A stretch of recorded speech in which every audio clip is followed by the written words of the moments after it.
Hey guys, welcome to UkeTV episode 11. We're doing it between the strings with Tyler and Devin from TyDe Music. What's up, guys? What's up? What's up, Mike? I'm Devin How you here. doing? Tyler. Hi. And it's funny. I people don't even get it when I say your guys' names. When I'm like, yeah, Tyler and Devin, and it doesn't click for them right away. Why? Because they think TIDE. I'm like, nope, TYDE. Yeah. It does. Yeah. So that's just the first two letters from Tyler's name, TY, and the first two of mine, DE. We're just going through kind of names we we're thinking about making some instruments, and it kind of clicked that it sounded like the ocean a little bit, and we just went with it. I love it. Yeah, it's easy. Yeah. It's easy, and it's so like it's such an easy name to remember. Without having to confuse people's names and everything else. It's so simple. I love it. Yep. One syllable. Looks like you guys have some killer weather there in Verdi, Nevada. As somebody's pulling up in their truck right behind you. That's our friend, actually. I think he's trying to mess with us. He actually owns the Distillery Verdi local. Oh, that's on my hat. I gotta go. It's funny, Mike McCall. When I was going to visit you guys last year, when I was picking up Moana, he was like, "Dude, you got to go to the Distillery." I'm like, "Yeah, I'm going over there at like 9:30 in the morning. I don't think we're going to be, drinking too much at 9:30 a.m. But next time, no, yeah, we do have some good news that involves them as well. Though, is we've been taking the scraps from all our ukuleles, and for the past, I don't know, was it a year and a half, 2 years? It's probably been about a year. I think it's been in there, and they said it's going to be ready in the next couple months. So we did a batch of cherry and a batch of mahogany. So we have two whiskeys coming out that we're going to blend together that have our special TyDe whiskey. Sweet. Sign me up for a bottle of that. And I will tell you that ukulele players worldwide, I can tell you right now, are notorious whiskey drinkers.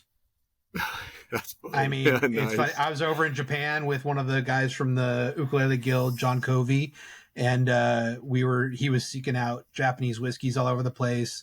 And then we started talking about talking about whiskeys, and like Joji Yoshida is a builder over there. His uke's right over my ear here with the spruce. He's big into whiskey. Like, I know a bunch of people in Hawaii that are, so yeah. I will definitely be putting the word out on that one. Nice. Thank you. That's killer. Yeah.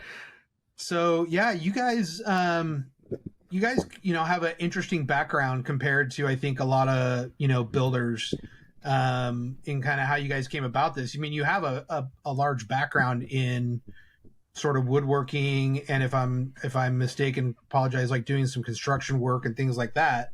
Kind of talk about how you guys got started doing all this and where you came from, because you're not native Californian or Nevadans. Yeah, we actually both grew up together in northern Idaho, a little town called Sandpoint. And we both went to college, and I eventually moved to Mammoth, and then Devin was up here going to school in Reno, and then started working construction up in Tahoe area, and I was doing construction in Mammoth, building custom home, my first one. This was in 2005, and then I was looking for work, wanted to be closer to friends, and Devin got me a construction job, and we've been working together ever since. Nice. Since about, I don't know, 2007, 8, something like that. Yeah, 7 probably, maybe even 2006. Yeah. But yeah, my dad was a home builder, and so that was my first job when I was 15. And after college, that was the best way to provide for my skiing habit. And so yeah, me and Tyler started doing some homes in Lake Tahoe area. It's pretty high-end stuff, so we were getting into some finish work and a little bit of detail with that. 2010 came, and the market kind of crashed, and everyone was losing their job. There wasn't that much work around for construction anymore.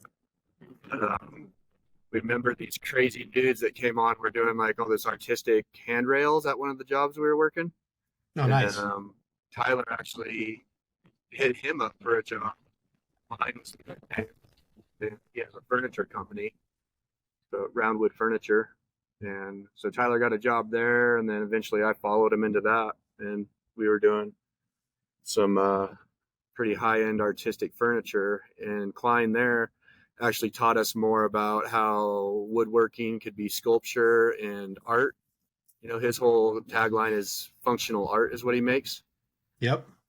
So we were really stoked on that, and kind of just, there was no boundaries really of what we could try to build or any these ideas, the crazier the better type of thing, you know.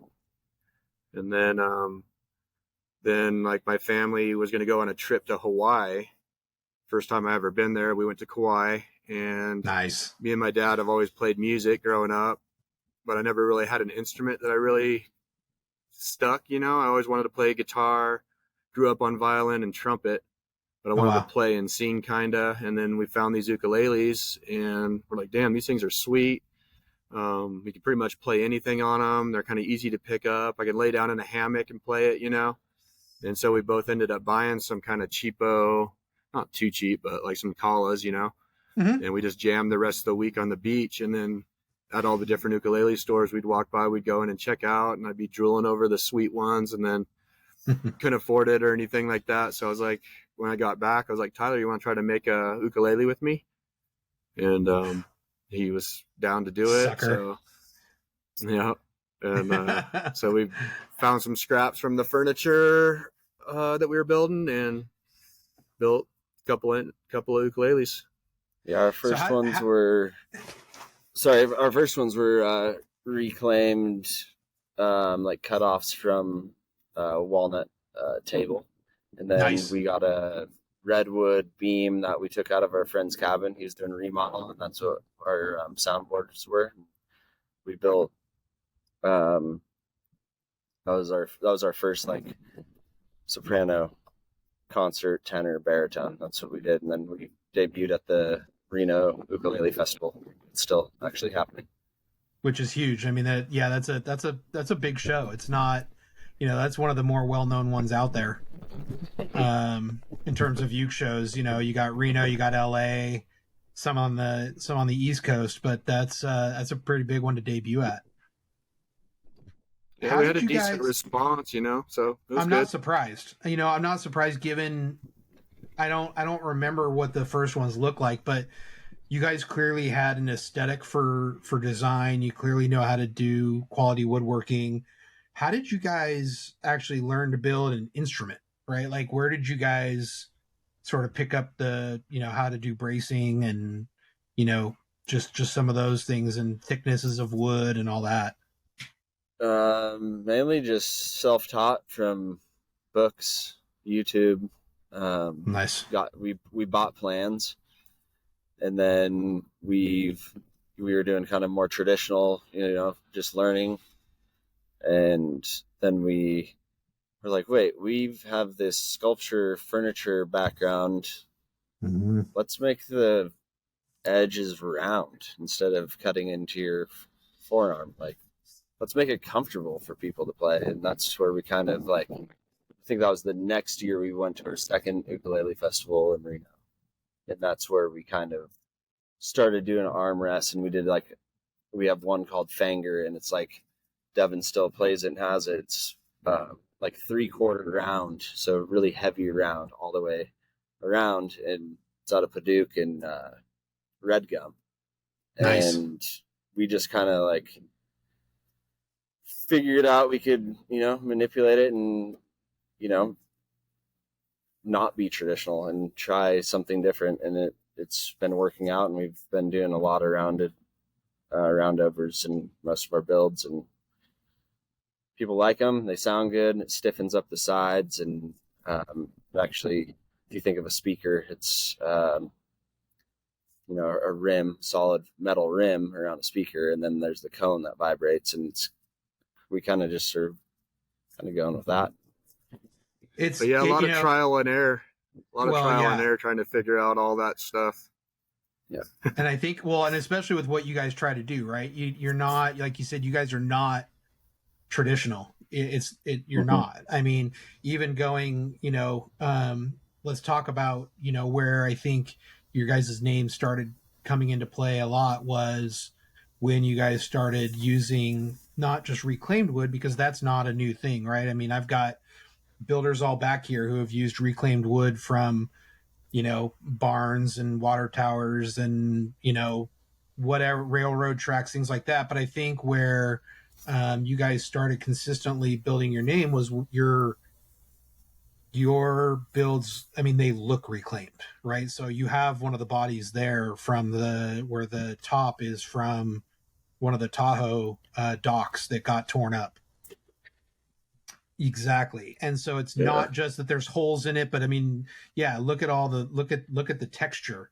Look at the bug, the bug, where the bugs ate out, or the wood, had some nail holes or rot. Those are nail holes. And then this is just all, we call it like alligator skin.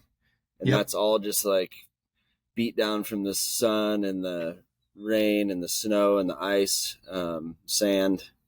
And any of us that have been on a boat dock, you've seen that, right? Like all of us have been to some area where there's some, or a lot of us have been to some dock somewhere, and it looks like that. Yep. So at our old shop up in Kings Beach, which is on North Shore of Lake Tahoe, our neighbor was the guy who did all the dock work over there on anywhere on Lake Tahoe, really. And then we'd get some reclaimed wood from him here and there. And then these pieces, he offered to let us go out there and reclaim it ourselves. So nice. At that time, PBS came out and they did a special on artifacts, and we're on there. I think they still have it, maybe on Netflix or something even. Yeah, it's there. I've seen it. In fact, I'll link it in the details of this post. I'll link it in there so people can go watch that as well. So yeah, and then this one's pretty cool too. The back of it is some walnut that came from the same guy's countertop, the Pure Builder's countertop. That's and awesome. We even had like a little chunk of it was eaten by like some termites or something back in the day, But what's really cool about a piece like this is I don't even have to say anything. This thing kind of speaks for itself, lets you know it's reclaimed, tells the story of the wood, and it's that's kind of like more successful in explaining the reclaimed woods than just writing it down on a piece of paper or on your description on the website or something, Totally. So then people ask, I'm sure you guys have gotten the question, like, how do you factor tone when you've got, you get builders talking about, oh, I want my top so super thin as possible, blah, blah, blah. How do you guys factor tone into that and make sure that, obviously, because your guys' sound is insane. I mean, I've got a number of TyDe products and I've got another one coming, and they're awesome. I love them. How do you balance that? I mean, first it was just kind of trial or error, but as you have the pieces, you can feel them. Stuff like this, and it's been out there so long, and that it's incredible how light that piece of wood is compared to like a different top that you might want as thin as possible. And this is cedar. Yep. So, at first it was just, we just went for it, hoped that it sound good, and these things come out sounding nice and warm, mellow with a decent projection on them.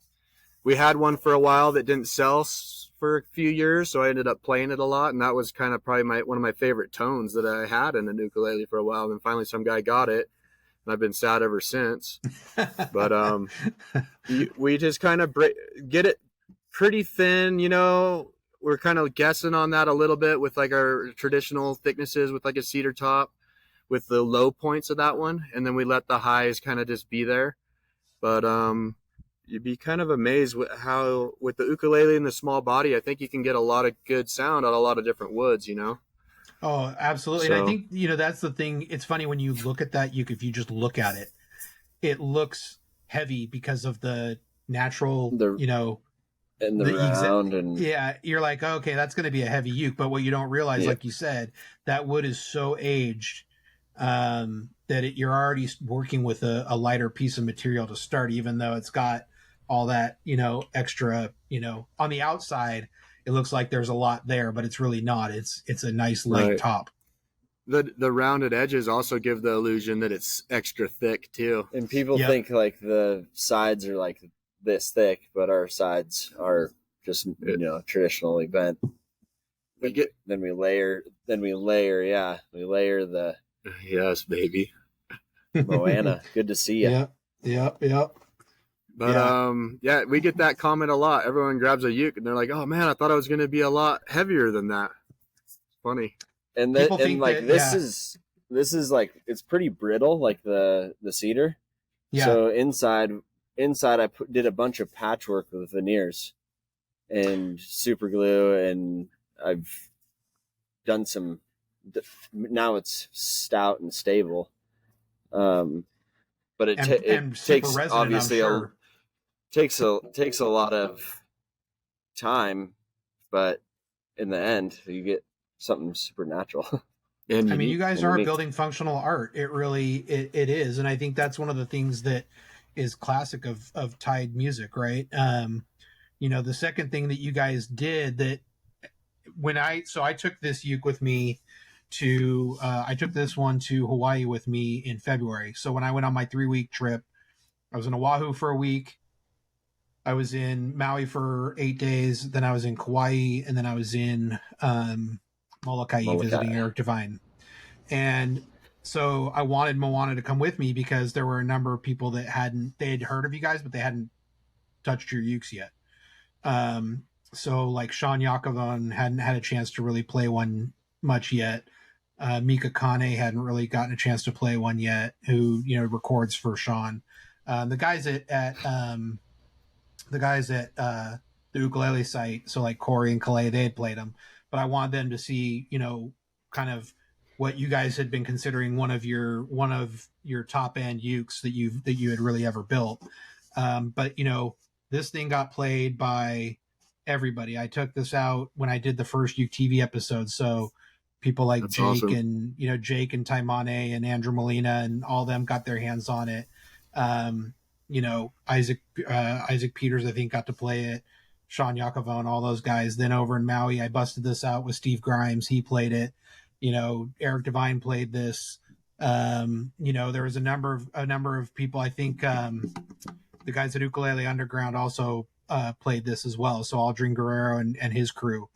And cool. They were all amazed by there was a number of things that spoke out about this uke to them. Obviously the looks, right? When they just, you see it in this wood that you guys secured for this one was just off the charts, right? Like it's That's just a nice looking piece right there. Yep. It's wicked. And then, with the name of Moana and what you did with the inlays on the waves, were killer. The three things that people have talked about the most, well, four things. Number one was, obviously the tone of this guy is just, it's nuts. No matter how you play it. Thanks. It just got such a beautiful sound. And this fact that this is still not even, I play it a lot and it's still not even played in, right? Like, and Koa takes time. So that. Number two, I'm going to hold on to is the comfort. I'm going to come to that one last. But all the subtle inlay work you guys did with the purfling lines of the blue, that you can't even see on here as much unless I get really close, where you can see the blue work that they did here.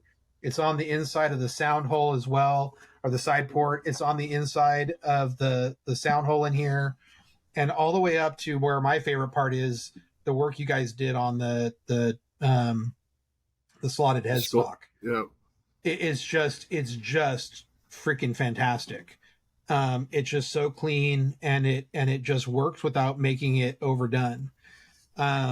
And then, obviously the tone was the other thing, but the last thing that is so unique to you guys that we've already shown a little bit of is this fully beveled body.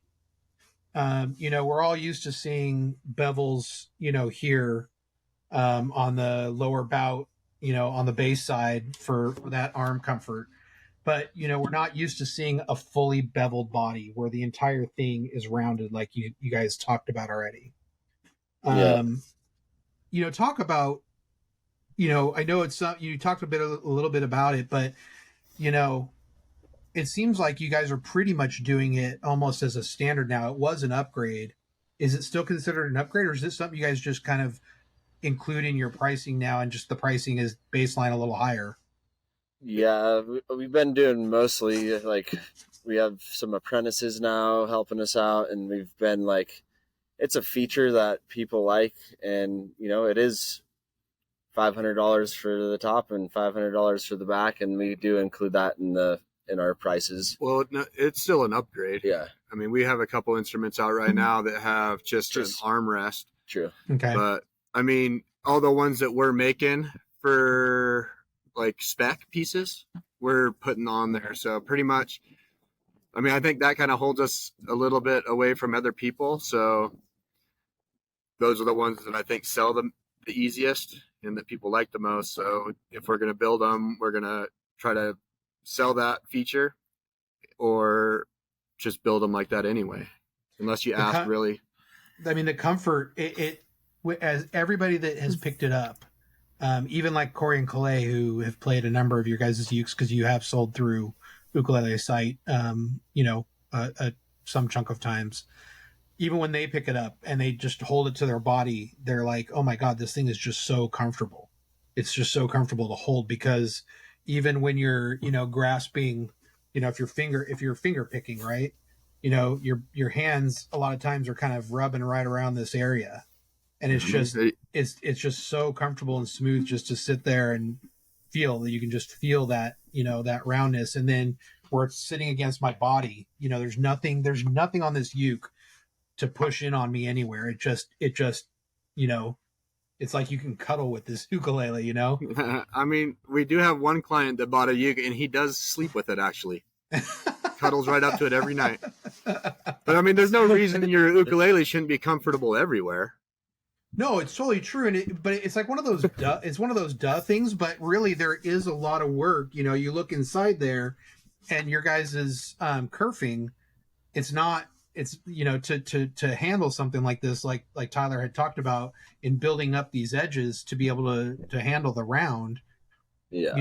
There is some engineering that has to go into this to be able to handle what you're doing. So it's a duh thing from a comfortability perspective, but it's not a duh in terms of execution. No, that's a lot of work that Tyler puts in. Yeah, it's like, I mean, that one was like 20 something glue ups, I think, because the pinstripe and everything, because that's just a pinstripe, and then then we build it out, like do like 4 more glue ups on each so yeah, we bend them like bending sides, and then we take a bunch of tiny clamps and glue them around. So this is actually a good time to bring this up, because you guys, and I'm not gonna go into your specific numbers, because those conversations I consider confidential, but like, you guys helped me honestly the most in understanding how a builder should charge for an ukulele, right? In thinking about not just the materials, right? People see these ukes, and apologies, folks, you're going to hear a train coming by, but I promise you, the wind in the train is much quieter than if we were inside the workshop with all the sawing and cutting going on. So if it gets loud, we'll just pause for a second and enjoy the sounds of the Amtrak. Yeah, we could even look at it. It's kind of nice. It was annoying at first with the train, but right across the street from our shop, but we've kind of enjoyed the energy of it, and you get to see the graffiti on there come straight from Oakland, so all the best graffiti, and then on the way back from New York, I guess. That's true. You guys are getting that full east, west to east. You guys are the track right there. Yeah, it's like this train track, and then I-80's right there. So yep. Have a main vein. Our landlord actually leases part of this building from the railroad. Oh, seriously? They own part of that land. Yeah. Oh yeah, there it is. We got lucky. That was a short one. Just the engine today. Yeah, when Tyler and I were talking earlier before you came on, we had a pretty long one that busted some sound. But so going back to what I was talking about, like, your guys' ukes, let's get out in front of this. I mean, your guys' ukes aren't cheap, right? No. You're seeing them anywhere from $4,000 to $9,000 if you're talking kind of your upper builds. I mean, you guys do have I know you're not really building them as much anymore as the Learner. There's the, the fun like sopraninos, like this guy that I Yeah. absolutely love. Like these aren't like in that price range, but like, like Moana here or Kokoleka that we'll talk about in a minute. Those aren't cheap. And I think, people go, oh my God, why are these guys charging so much for an ukulele? Like if I go on a website, I could buy all that wood material for, probably like $500 or $400 or whatever it is you charge for a set of wood for that. And, Tyler, it was when we were talking about Moana and I had a conversation with you about it. We were talking about it and we talked about what the normal retail price of this uke would be. And you said, well, Mike, it took us this many man hours to just man hours, not materials, not your lease, not your your tools or anything like that, just your time. It took us X amount of time, X amount of hours. And so what I tell people, I'm like, man, if you just do simple division of this is what they were going to charge for this uke and this is how many hours they put into it, just man hours. I charge honestly more per hour for my photography work than you guys do per hour for what I know of Moana. So, it's a good time to educate people. It's hard. I think that our work is worth a lot more than we're charging, but it's hard to get the money for it, honestly. And like these things, most of them are probably 60 is the low end, but most of them are probably 80 hours to finish, and a lot of them are over 100 hours. That's a lot of time. Yeah, that's a lot of time to put into that thing. And then not only is it that, but it's me and Tyler together have about 30,000 hours designing and coming up with these ukuleles and working and figuring it out, Yep. And that it has some value in itself too that we don't necessarily get paid for. 100%. I mean, I like to build better and better ukuleles as the years keep going on. And I mean, we enjoy doing the work and everything, but yeah, we are not getting rich. We are almost starving artists, but we have to charge that much for the instruments. They're, I think, well worth it. A lot of people, like say, if you're going to buy a bike, you go out and buy a cheapo bike from Walmart, you're spending $500 maybe. You're not going to be in the biking as if you went and got that $3,000-$4,000 bike. These ukuleles are going to last a lot longer than that bike. And some people might sell their house, but they'll keep their ukulele, So it's true. Yeah, it takes a lot of work, and the wood that we've been using, sometimes we can reclaim it, which was on that piece that we just showed you was our work again. That's not really getting charged for, but yeah, a lot of the wood that we get is expensive as well, Set a koa for ukulele, a nice piece like the one that you have right there, you could pay $400 or $500 for that off any side, or even more, $1,000 Exactly. Some people pay for a nice piece of a koa. Or Brazilians getting ridiculous. Right? I mean, Brazilians is insane. I mean, and that's my point. I knew coming into purchasing and working with custom builders and stuff, I knew that I was going to be, paying a fair chunk of change for an ukulele because I just know what quality is. I'm also an artist in the photography side of things, so I know what things cost. I know what materials and tools cost. You got to factor, you guys don't pay. You're not going to pay for the lease and your CNC machines and whatever else out of the kindness of your heart. Like this is a business, right? And so, I would never ever ask, go, man, you guys are just insane with what you charge. Again, even Eric Devine will tell you, people see his ukes, right? And it's like, you're looking at minimum 7,000-8,000 for him. And you're into the five figures easily especially if you add a Brazilian rosewood. And he'll still tell you like, and I know he's not some millionaire sitting rich, sipping drinks on the beach. He's working his ass off every day, building ukes and providing for his family. And so it's a topic that always gets at me when I hear people talking about, there's a difference of like, oh man, I can't afford to be in that realm. that's a whole different conversation. What always gets me is when people think that like, oh, if you really want to get rich in the ukulele world, like be a luthier. Like, no, Nope. it really doesn't work that way, because to build a quality uke, you're going to spend a shit ton of time. And like you said, when I was talking about 100 hours on Moana, that didn't even factor in, the time you guys took to figure out, this inlay design you wanted to do. Somebody drew that up, not off the, not off the cuff. I drew that. Yeah, I drew that. Uke Ninja did that. And so, and it's absolutely, beautiful for those, it's like, look at that, it's just sick, right? It's not just waves, it's got a tribal feel to it, right? That was with a pencil and a piece of paper. Yeah, see, but you spent time on that. So, when I talk about, when we talk about functional art, it really is, it's a playable, functional piece of art. So, not that I want to spend a ton of time, but I think the thing I love about the ukulele community in general is the openness and the willingness to share. And I try to share as much as I can without divulging details.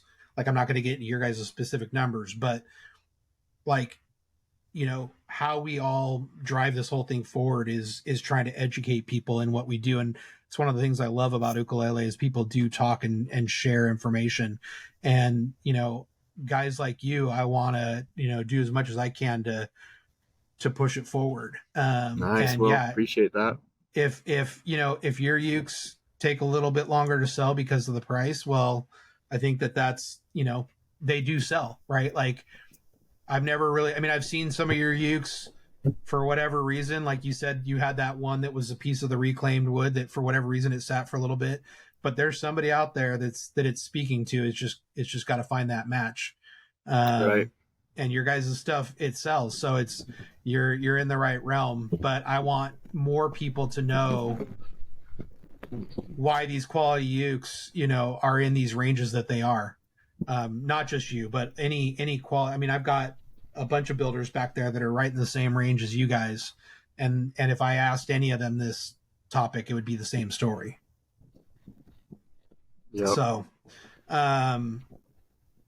let's talk about, some of the other stuff you guys do. I know you guys have some, you're not just, I think one of the other things that I love, and one of the only other ones that I know that does this, who is a buddy of yours, is Aaron Kime over at Beansprout. Right. You guys don't just take the reclaimed wood to build the ukes, but you guys try and use every piece of wood that you possibly can. I just love working with wood, and it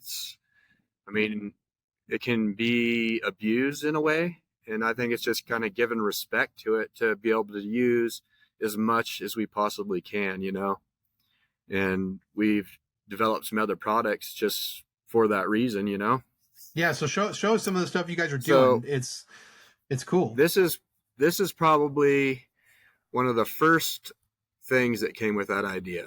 And this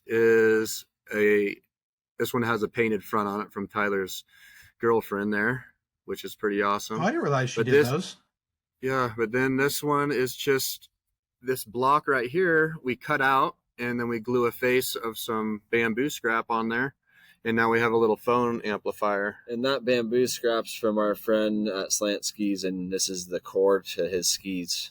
Oh, nice. So he's been giving us pieces of that to make some of the cajones and make these faces. But yeah, like, it's just like simple.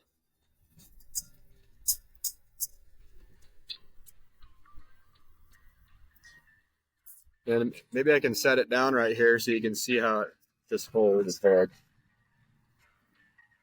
works, and you can hear that. How much louder it gets. And you can watch video that way, or maybe I should. Okay. As soon as it hits that hole, man. Yep. So it just enhances it, and you could also use it. I use it as a tripod when I'm like doing time lapses or looking on recipes. Yeah, recipes. But I think the speaker the microphones in my ear, so that was projected in front of it too. Oh yeah, it was loud. it was loud. It was awesome. Another thing we've done is we came out with some shakers. Yep. And that's just when we're making the slim lines, which is our kind of our solid body instrument, kind of how the learners are made. How the pocket's made too. Yep. So CNC'd out. That's CNC'd out, and then all that extra wood in the middle we're making the beat blocks with, and these little shakers. I don't know did we give you one of these with the salt shaker on there? No, I don't have the salt shaker one. I have I have one that has a sketch that we were joking almost looks like me. I don't know. Yeah. I don't know if it's I remember that. You, Devin, or whatever, but we were joking that it almost looked like me. we actually went around the shop that day, and the girl who was doing the laser work for us had everyone draw a face, and then she picked the faces and put them on there. That's awesome. Which is kind of funny concept too. Yep. And then kind of our newest one is the kazoo. Yep. And this go ahead. This thing's in collaboration with another guy. It was actually his idea, Dan Zoo's down there in LA. We met him at the LA Ukulele Festival. So yeah, then this one, there's just some koa on the back of this one that was scrap from a cut off of a neck, and some black and white ebony with a little bit of mango. Yep.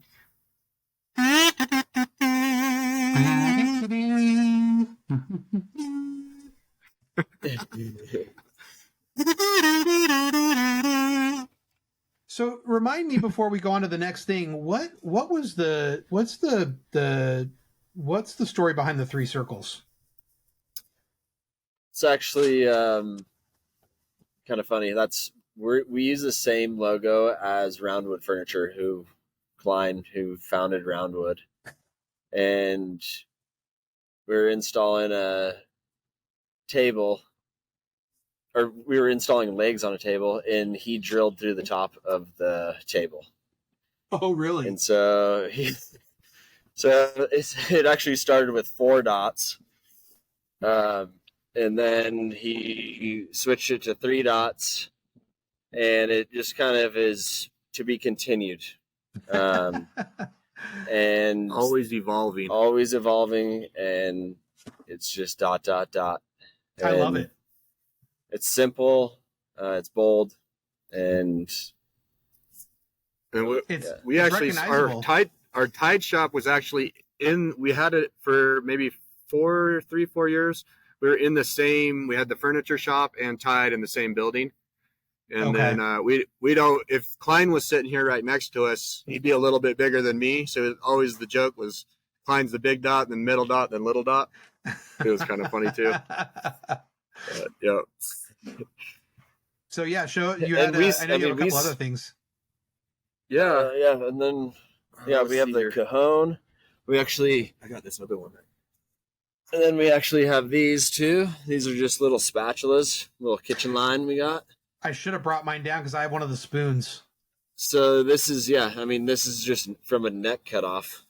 So you can kind of see the shape of the neck that gets cut off. And then we use that to make kitchen utensils. Nice little bacon flipper for you. Yep. This one's not really so much of the reclaimed wood. These sides are actually from the ski company again. I think it comes in like 8-foot lengths. He only needs 4 to 6 feet, so that leaves you a perfect amount for here. But yeah. But these things go pretty well with the uke, Oh yeah. Everyone's playing their cajon drum with their ukuleles. I need to pick one of those up. I think that's one of the only TyDe things I don't have. Yeah. Those were actually, when we did our first ukuleles, we did cajon drums too with some like plywood that we just salvaged out of the trash. But these have developed a long way from the first ones, and like we went through a bunch of different heights to figure out where it's the most comfortable. We widened them a bit so you have more room to sit on top, and then we put the plane surfaces on both sides to get a couple more different tones. And then when we started using this bamboo, that just really brought out the bass and the tone. So these are our best ones for sure. I put a lot of time in designing them. Also, That's an so extra cool. little end table or another seat. So, kinda nice to Exactly. have. Exactly. But then, And then, what's here's- coming out? should I bust this thing out? Go for it. This Let's is do your it. guy. Oh, Yeah. yeah. So this one has the live edge hole on there. And this wood is typically the same color as koa, which is like a golden orange color. But this stuff has been sitting under the muck and the mud in a riverbank for hundreds, if not thousands of years down in Tasmania. Tasmanian blackwood actually is what it is. And if you guys don't know, that is the kind of the grandpa of koa. They think maybe the seed, it's an acacia as well. Maybe some seeds came and traveled to Hawaii somehow by a bird or by someone's boat or who knows. And then the koa came from that. So it's real similar. And it's cool because it's old, the grandpa, and koa is like the uke wood, you know? Exactly. And has it on the neck as well. And so good. a little bit more of the live edge on the headstock. Which I love. I love we that can little live see the- edge. Tried to bow that in a little bit there. Yeah. But with this one as well, we wanted to pair all the ancient materials with it. So this fretboard is red gum, which is also kind of maybe a reddish orange color typically. This piece has actually been carbon dated to 10,000 years old, and it was sitting in Australia under the mud. That's and dyed crazy. black. Yeah, it's pretty much looks kind of close to ebony. A little Yeah. bit different. At least in what I saw. Yeah. So what better to go with that? Inlay on the 12th fret is mammoth ivory, also at least 10,000 years old. And this piece is kind of cool. It's got you can see the grain in there a bit, and it's got a nice color that kind of speaks of it being old. And then this is fossilized walrus ivory for the 3-dot. And then Killer. more mammoth ivory for the nut and the saddle. So good. And the side And the dots. side dots here have it too. Oh, you did it for the side dots too. Killer. Killer. Yeah. And See, these then- are some of the details I hadn't even seen yet. This one has the pinstripes once again. Those are Going orange. around. I think it's pretty similar. I think we did almost the exact same design as we did on Moana there. Which is perfect because my Moana's blue, and then this has got the orange, which are my two Right. ukulele monocolors. And this really just comes together with the ancient wood, like the tones of the orange compared to the blackwood there. Yep. Really quite nice. So Yeah, it was perfect. Oh.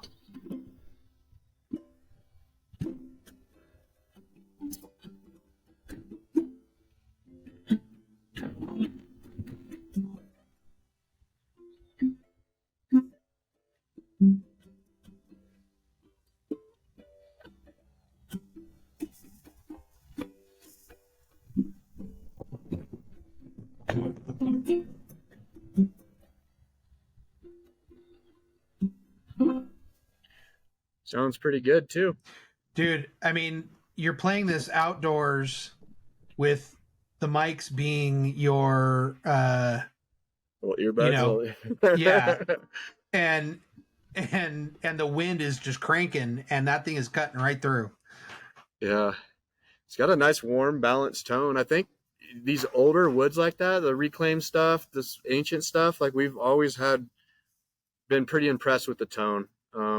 We did a different one a while back that had this same cut of the ancient blackwood, and then we had an ancient Curie top. I don't know if you've heard about that. Yep. The ancient Curie is the oldest known workable wood, and that's carbon dated 45,000 years old, sitting in a peat bog in New Zealand. But man, that thing just really had a nice tone to it. Yeah. Yep. But I can show you my personal ukulele too if you want. Yeah. Let's see it. I know I've seen it because it was hanging in the shop the day that I was there. Yeah, was it done yet? Oh, Maybe? yeah. No. Sorry. It was I'm sorry. I was talking about the one that In the you finish? used to play. Yeah, the Fanger. That was like our debut of roundovers. Exactly. And- No, this one was in the process when I was there. Because this is the one that they built for your birthday, right? Yeah. Well, this one's number 200. Yeah, but it also Tyler was kind of got- timed with your birthday. It was timed with that, Yep. actually. So, But yeah, So yeah, it was I kept the number 100 Kokoleka, and that one's made of sinker redwood and koa and rosewood and myrtle. And this one what's this? is number 200 baritone koa. Sweet. And then there's this is Macassar ebony. Yep. Macassar ebony for the broken rosette. And then it kind of breaks through all the way up there. We named this one King. It's got a crown right there on the 12th. Yeah.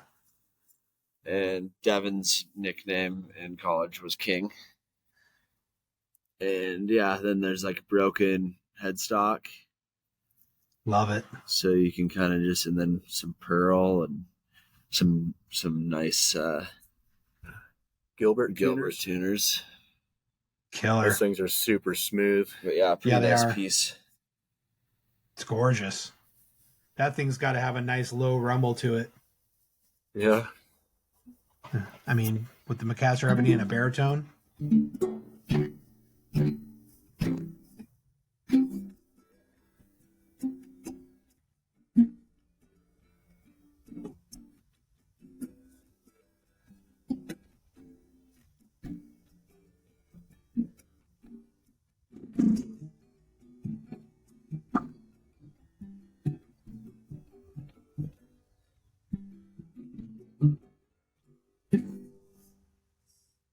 Not bad.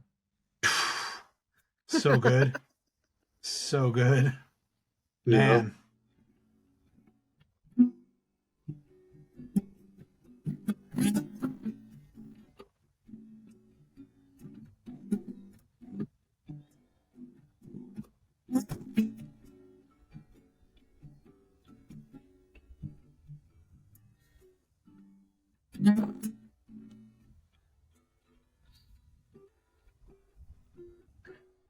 I mean, you can Mess that one up, like you but can like whatever. satisfy your guitar itch with that thing, right? I mean, it's not just because of DGBE, but like it just has that guitar sound to it, right? Yeah. Like you're carrying a Totally lot of can. tone in that little guy.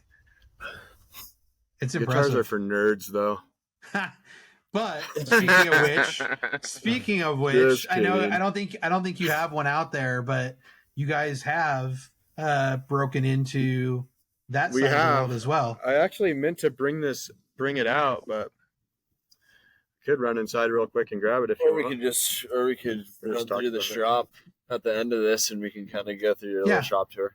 Yeah, We definitely came up with the prototype guitar designed from the ground up based on our kind of slimline ukuleles, and came out pretty well. A couple little adjustments we did make, but we'll probably start making some of those. But we're also going to start getting into we're going to start doing some steel string tenor guitars here, probably Killer. hopefully the next month. We've been trying to Parlor. get this parlor guitars, my bad. Trying to get it into it for the last 6 months or so, but it's just been having to build so many ukuleles. But which is not a which is a good problem to be having. yeah. But I think the cool thing about parlor guitars is you can get into that realm, but keep that you were talking about be on a hammock or wherever you want to be. The nice thing is with a parlor guitar, you can also for the most part, it's not quite as portable as a uke, but you can keep that thing with you. Nice. Yep. We have built a few ukuleles too. Okay. Few, I don't know, we've probably done 10 or so tenor ukuleles and maybe 5 or 6 baritone ukuleles. Nice. Those And things are then- pretty sweet. What about, and I don't remind me, did you guys fully stop the learner, or is that still going? It's here and still there. going. We've had a little bit of less interest in it, but definitely not out of the picture. So those that aren't familiar, it was actually my first TyDe ukulele that I owned. I don't have it anymore because I moved it on to somebody that really could use it. But similar in shape to this little guy. Mostly cherry and we do them what's cherry in and koa koa. now. cherry and koa. And the Yep. cool thing was, on the side here, you had the scales. The chord chart there. The chord chart that was etched into the wood. Right. Like actually etched in very nicely. And so, while you're sitting here playing, if you were new, you could quickly look down and give yourself a reminder of what was on there. And you guys were building them in concert and tenor. I had a tenor. Yeah. We actually had them sopranos as well, but most people like the concerts and tenor, so we only do that now. Yeah, It has so- it has the whole notes all the way up the fretboard, right. laser engraved, and then it That's has right. the circle of fifths for the sound hole. That's right. Yeah. So see, even stuff that I was forgetting about the rosette was basically the circle of fifths. Yep. Such a cool concept, and I don't know, talk about that a little bit, because it is a unique. First of all, it's a great entry into TyDe. If someone is looking to purchase a piece of your guys' work, it's the price is definitely lower than a full custom. But the uke sounds great. The woods are solid woods. It's not like laminate, right? Right. And solid koa. it's got a TyDe sound to it with some great functional use if you're new to the uke. Or even like a guitar player, because they're kind of throws them off when they get a ukulele. It's kind of helpful tool for them as well. I even think for the people that know how to play already that it can be helpful. Maybe not the chord chart so much, but the notes on the fretboard can help with soloing, or the circle of fifths. Easy to start writing songs, Totally. using those things. But how did that come about? Like where that did was you guys? We actually, one of our friends who we still work with, and he cuts all the parts out for us. He's down in Sacramento, but Julian Sanders, his name, and he came to us out of college. He was going to college here in Reno, and then wanted to build a ukulele on his winter break. So he's like, yeah, you can come build one. Might take you got to build one for us and one for you or something like that. I can't remember what we did, but he ended up not going back to school and just stayed there and worked with us.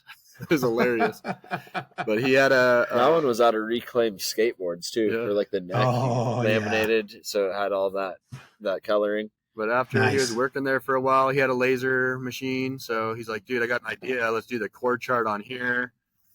And then our first, I think we were bending the sides on that. And then we didn't have CNC at the time. Yeah. So then we just thought about what else we could do besides the chord chart, and came up with the idea for the notes on the fretboard and the circle of fifths on there. And then we just kind of developed it from there. Came up with the slim line a little bit later, and that was easier to cut them out and a little more trustworthy to laser into than the thin sides that we were using before. So cool. But yeah, those things came out, and we were trying to do them as cheap as possible. We came up with all these different jigs to try to glue the bridge on and fretboards, and we were knocking like 10 of those things out in a week. It was crazy. But that was us trying. We were selling them for like $550, $600, maybe $700, and that was hard, And that we were like trying to compete with like the China-made ukuleles, which we figured out was kind of not the move, because that's hard to do. And it is hard to do. Quality wasn't quite where we wanted it, with our stuff. So then we just kind of flipped that around. We're like, let's put some nicer wood, some koa on there. We'll put a Babinga fretboard, the lasers, and you can see the notes good, and we'll just make this as nice as we can and still have it in a range, and compete with sound with like any uke, really. Yep. And just have it a little nicer, and that's where we are now. So I love mine. I think our tenor, it was great. Tenors are about 17, and then 1750 or something. Concerts are 15, I think. Yeah, I mean that for what that is, that's a reasonable price to ask. Exactly. Yeah, because they probably take 20 hours each or so. Yeah, somewhere like that. 15, 20 maybe. Yeah, 5 sometimes. Yeah, just depending, like if we're teaching, like But some of the things, like a lot of those parts are cut out with the laser CNC with Julian still. So we buy like the package from him, and then we don't do a book match top. We use like a solid one piece, so that saves a little time, and Yep. kind of the design. They're designed a little bit to be built quicker a little bit than some of our other stuff. So, But they're clean, right? Like the pieces of they're wood you're clean and getting are nice. nice and clean. Oh, they're great. And they sound great. And it's just, I want to bring it up because it's yet another unique thing that you guys have done. You're not seeing those, any kind of learner uke you're seeing is going to be like a, $50 to $100 piece of plastic, And we were trying to think of a different name for a while too. We didn't know if we liked the name learner just because that implies that it's for a beginner, and you can learn you're always learner. You're always that's the key when you're learning, It's boring. I mean, like your ... right? It's Right. it's always an ongoing, right? Even the best guitarists in the world are still learning something new. Jake Shimabukuro is still learning something new on the uke. So we went through, tried to think of some different names, but we just cannot stop calling it the learner around the shop. So that's what it is. It works, man. It works. But it just, again, even in just, we're coming up on an hour of this conversation, and the number of unique things that has come out of your guys' workshop is really damn impressive. It really is. You guys are doing killer stuff. And I know you guys have been doing it a little while, but I still think you guys are in the early stages of where your careers are going to be with doing this. I sing your name from the mountaintops as much as I can just to try to push you out there. And and it's not like you guys aren't getting recognized already. You've got some artists out there and some known names of people that are already playing your stuff. Mike McCall's out there playing his uke, which always sounds great. There's this, sort of, on the cusp of breaking through actor named Jason Momoa that seems to like your stuff. Just a little bit. No, seriously. For those that don't know, Jason is a massive TyDe fan. How many ukes does that guy own now? I think he personally he wanted one of each size. So soprano, concert, we do a baby tenor, then baritone, and then he's bought a couple more, and I think he's gifted them out. So he one was for his daughter. Mike McCall's has one. That was the sister. That was like the sister piece to Mike McCall's. Yeah, for his daughter, but he also has one too. Yeah, his baritone. His baritone. Yeah, so he did. Yep. Yeah. Yeah. He's the one that's kind of kicking us in the rear to do the the parlor guitar. Yeah, you said you guys were looking at building a guitar from, and I also know that there's a sister uke to mine that is going to be in the works as well. Yep. Potentially. But, I think what that does though, is it says something, because he obviously has an appreciation for custom guitars as well. And he also has an appreciation for, whatever up and coming or quality artists. Like you see him post stuff on his Instagram all the time. So the guy clearly recognizes good people and good quality products. So the fact that he's purchased that many, Yeah, he's been a good guy, good client, and good guy to work with, and we've been thankful and stoked. Yeah, for him. Definitely one of those people. And a Hawaiian. Yeah, he hit us up right when the pandemic hit, and then he was like, "Pride of Gypsies, who's this guy?" Yeah, and then it was just on from there. Yeah. So he's usually has a project going with us in the works all the time. Super down to earth guy too. It just feels like he came and picked up a uke one time, and then it just felt like you're just hanging out with one of your buddies, Oh, totally. He totally seems like that guy that you could just sit back over at the distillery or grab a bite of food, and you would just be it doesn't matter who he is or what he's done. He's just one of those people. Yeah. So we got one in the works too. We got a request from Stick Figure. Oh, really? Pretty big reggae artist. Yeah. So he's been, headlining shows. He's going to be headlining a show. Small Valley Palisades, they call it now. At the 22nd, 23rd of July. So we're trying to get that done, and so we can hand deliver it to him. Nice. Yeah. Nice. So that's things are happening. It's cool to get artists, and I'm actually going to go see Mike Love. He was one of our first main artists. He was the other one I was going to bring up. I'm going to see him on Friday. He's playing in Felton near Santa Cruz. Is he?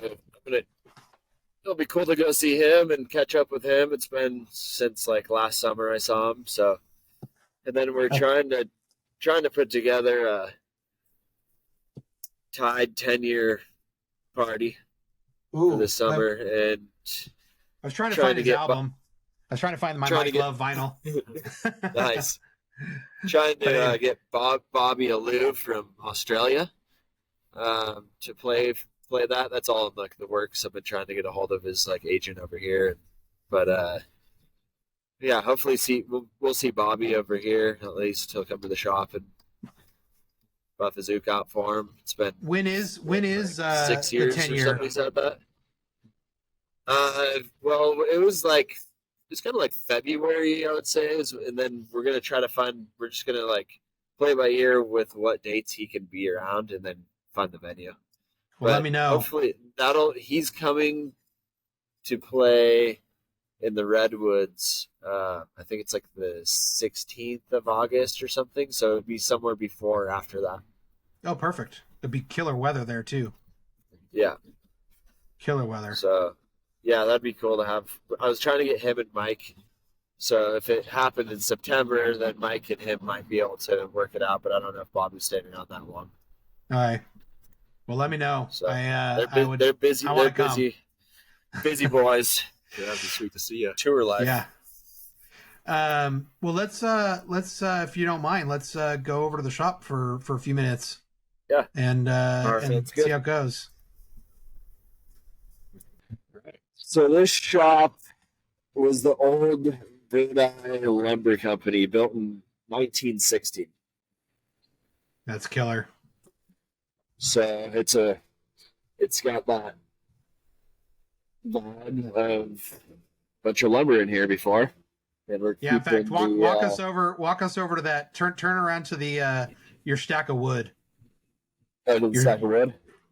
Yeah, so this is where it all starts. This is the stash. Yep, this is the stash.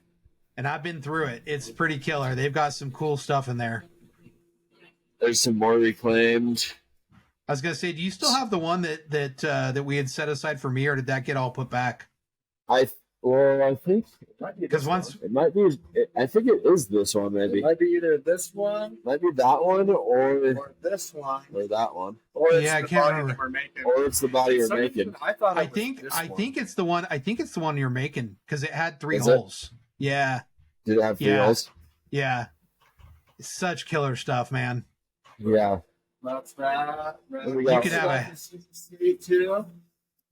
This is Some regular blackwood. this looks like kind of a Ooh. fire. You Ooh, see that's the gonna be curl so in there? good. Oh my god! And then look at that sapwood too. Yeah, there we go. There's the. Oh my there's the god! curl. Once you guys finish that, woo-hoo. Yeah. Some of that. And we got our. And if you guys haven't This is seen, bunch of blackwood down here. We've been just spending every paycheck on wood. well, I love it. I love when you guys are like the kids in the candy shop when you're filming and Devin is unwrapping the new plank of wood that you guys just got. Yeah, it's He looks like a large child. This is Lucas. What's up, Lucas? He's working on his. Yep. Yeah, he's working on. Baby tenders here with Murado, curly redwood. Sweet, nice Yeah. slimline. Yeah, it's a little thinner on these guys. Yep. Yeah. He thought it'd be more comfortable, so we let him go with it. Well, those little guys that you guys make, those baby tenders that are a little slimmer on the body, those things project like crazy. This one has the piece that I just showed you is the cleaned up version, but this one was a reclaimed piece from some barn that we had the cool texture from the saw. Yeah, it does. So we just decided to let that be the top for this one. Killer.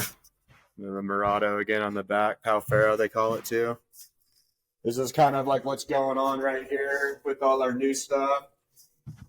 some koa that's just got joined, ready to be shaped and braced up, thinned down a little bit. After that, it gets braced up. Braces are kind of thick, and then they get sculpted down. Nice live edge there. This one's going to be a baritone ukulele. Nice. Slim line. So that's that's how our slim lines come out. Yeah, so this one is a piece that was just routed out with the CNC, so you get the whole shape, and it is one piece neck and nice sides. So that really like brings the tone down. It's slant, it's thin, so it's easy to hold. And under here we have our neck reinforcement. So are those tuned A to A or E to E? E to E on that. Okay. On the baritones, the ukuleles. The tenor ukuleles are A to A, and the baritones E to E. Okay.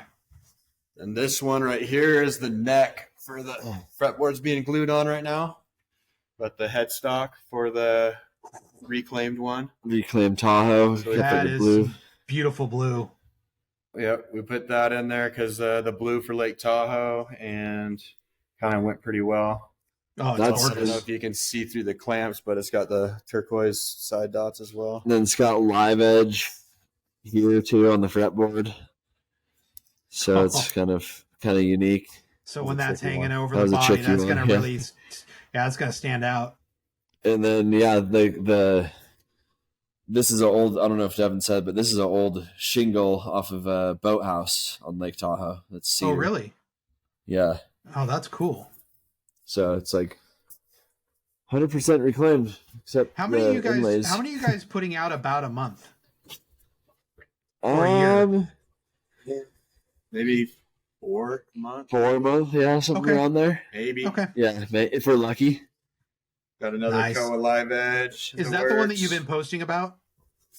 That one, and then we have that other one that I've been posting about recently. I just Okay. boxed that one up, but Yep. the last one, that couple days, I've been working on stick figures. Got a sinker redwood. Ooh, what's with the? maple? Ooh, that's beautiful. What's that rosette and the? That's just abalone, and then some maple and abalone again. Yeah, it just jumps Kind of out, does a little bit different, but the guy wanted some bling going on there, so came but up not with too that. much. Not Yeah. too much. And then this one's got maple, and then just the small lines Of blue. blue. It's looking good, guys. Yep. Looking good. And, yeah, we're building some ones that are this is the OG kind of style. This is our original redwood from our friend's beam that we reclaimed. Super nice, tight grain on there. Yeah, it is. And then redwood burl rosette and paired with some Claro walnut. I mean, you're talking California right there, right? California redwood, Yep. California walnut. Yeah. And this is your sister to Moana. Oh yeah, I saw you doing the Not fretboard quite on that. Not quite the piece of wood that you have on her, but this one's pretty cool too. It's a little lighter.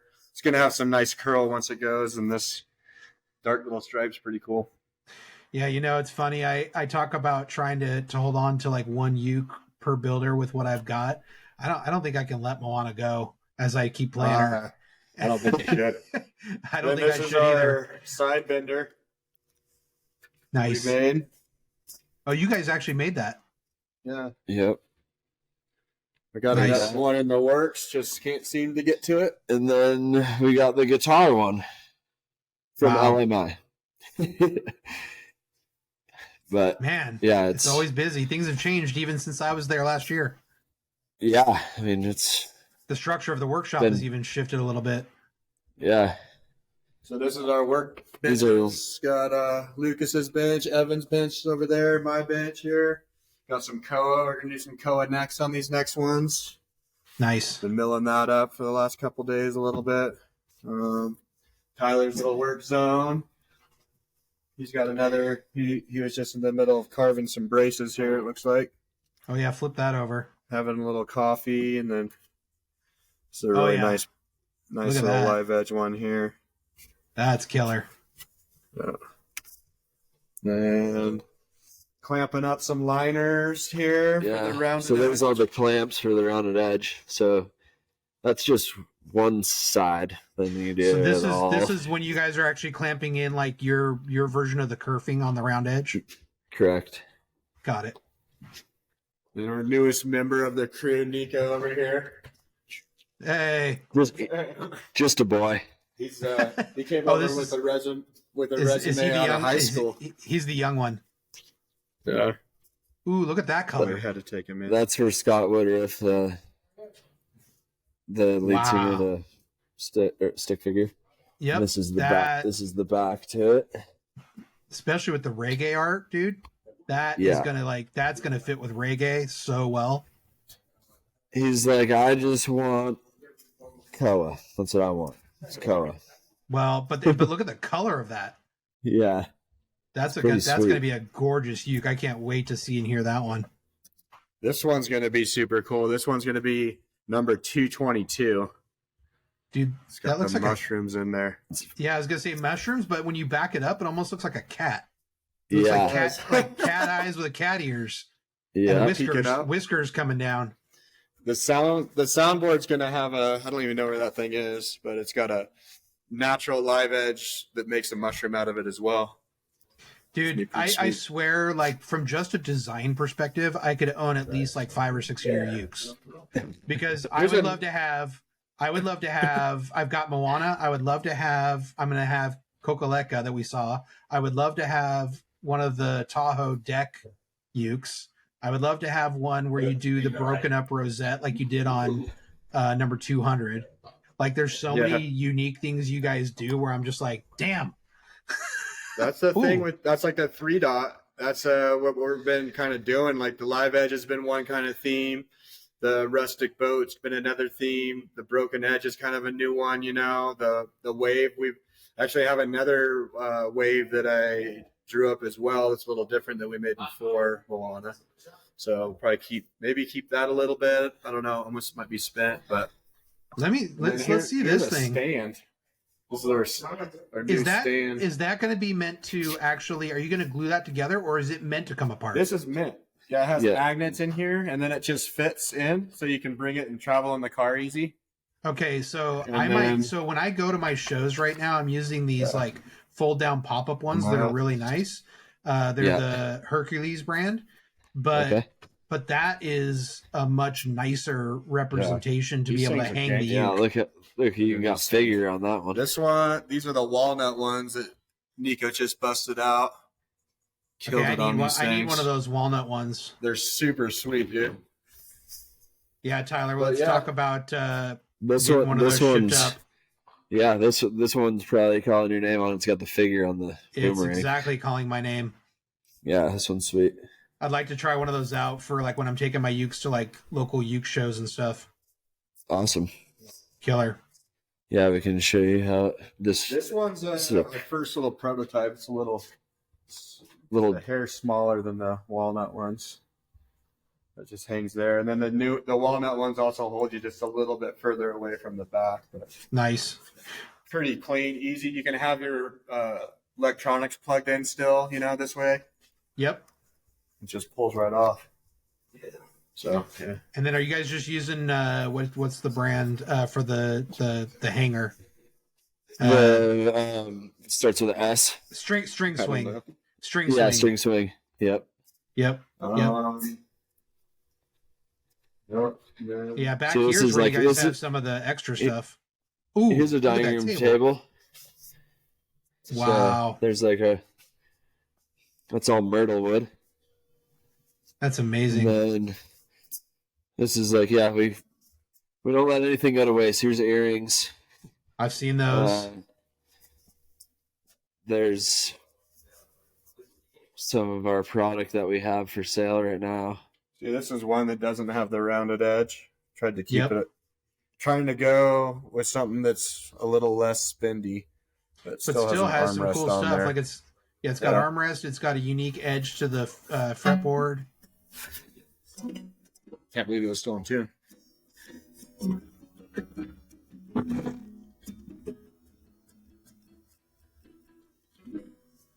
But see, somebody could jump into that. You're getting a killer custom uke. You're just not, you're just not putting all the bells and whistles in there. Right. Yeah. I think we got this one. I think it's 3,500. I think. 3,500 on the website, that's the base price if you're going to order a custom build.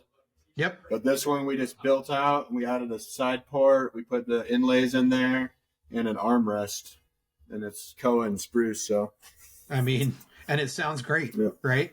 And it's got your Yep. playability. So what this is a previous stand design that we did. It just fits together.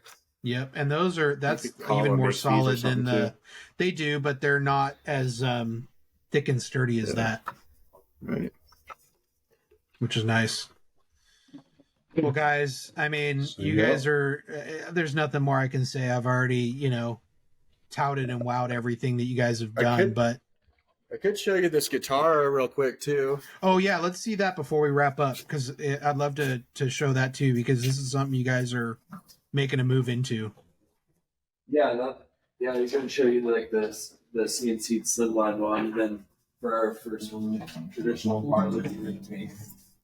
So yeah, this is Is this the one that was at the LA Guitar Show that like Mike Love was playing and Right. stuff? it was there. Was that Mike So Love or we was gotta- that someone else? No, that was Jed Kennedy. Oh, that's right. So Man, it's look got how a thin double that port is. there. 3 dots for the thing. Got some. This one has catalogs fretboard, but it's nice. It's comfy, Like Yeah. even though the body's so big, it's easy to hold. Well, it's like it's like the size of an electric guitar Right. in terms of the thickness of the body. It's not a big acoustic. Yep.